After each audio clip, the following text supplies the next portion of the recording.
السلام عليكم، انا هيثم توفيق. اهلا بكم في قناه هنتعلم فتنس وفيديو جديد. الفيديو النهارده هنتكلم عن حاجه مثيره للجدل اللي هي الكولاجين. ناس كتير فاكره ان الكولاجين دوت لو شربت شوربه كوارع وشوربه عظم هو ده اللي هيبني لك كولاجين في جسمك ويزود الكولاجين في جسمك ويعيد شباب البشره والكلام ده، وده الكلام ده مش دقيق للاسف.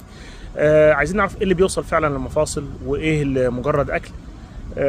في ناس ما اولا فاكره ان الكولاجين دوت حاجه خاصه بالسيدات، لان هو مشهور عنه ان هو ليه علاقه بالبشره والجلد.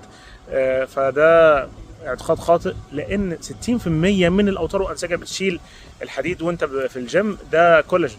يعني لو انت بتلعب سكوات او ديد ليفت، ده المفروض تكون اول واحد ياخد سبلمنت فيه كولاجين.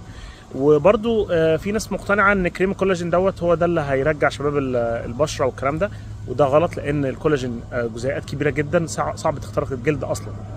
فاللي بيشتغل هو اللي بيدخل جوه مش اللي بيتفرد بره.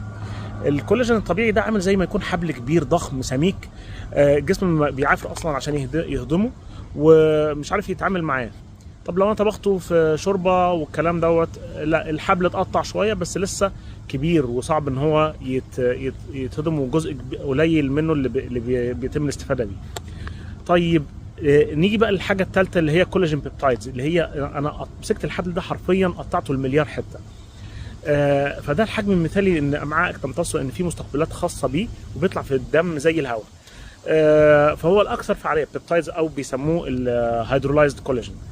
ماشي، وده مكملات غذائيه.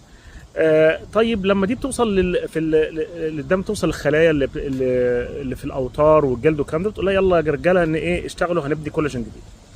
طيب بالنسبه لنا الشوربه دي لذيذه ودافيه في الشتاء ومفيده للجهاز الهضمي، والكولاجين اللي فيها عباره عن جيلاتين كبير الحجم، والامتصاص ضعيف والجرعه غير ثابته، فدي مش حاجه مثاليه خالص. فده اكل ودوت مكمل غذائي علاج مؤثر. طيب ايه انواع الكولاجين ببساطه؟ في تايب 1 و 3 اللي يهمنا، يعني فيهم تايب 1 و 3 دول مفيدين للاوتار، اربطه، جلد، شعر. تايب 2 دول مفيدين للغضاريف والركب، وخاصه لو انت عندك طقطقه مثلا او الم، ده اللي هيفيدك تايب 2 في الغضاريف عموما. لما واحد صاحبك يقول لك انا شربت شوربه كوارع وتعالجت يعني المفاصل اتصلحت، قول له ده يعني تهيؤات يعني. فلو انت عايز تمشي صح، خد 10 جرام كولاجين بيبتايدز كل يوم، والاحسن مع ان انت تاخده مع فيتامين سي عشان الامتصاص. والشوربه خليها الاكل، يعني مش هقول لك لا يعني. اعمل لايك للفيديو وسبسكرايب للقناه، وحاول تشاركه مع اصحابك. السلام عليكم.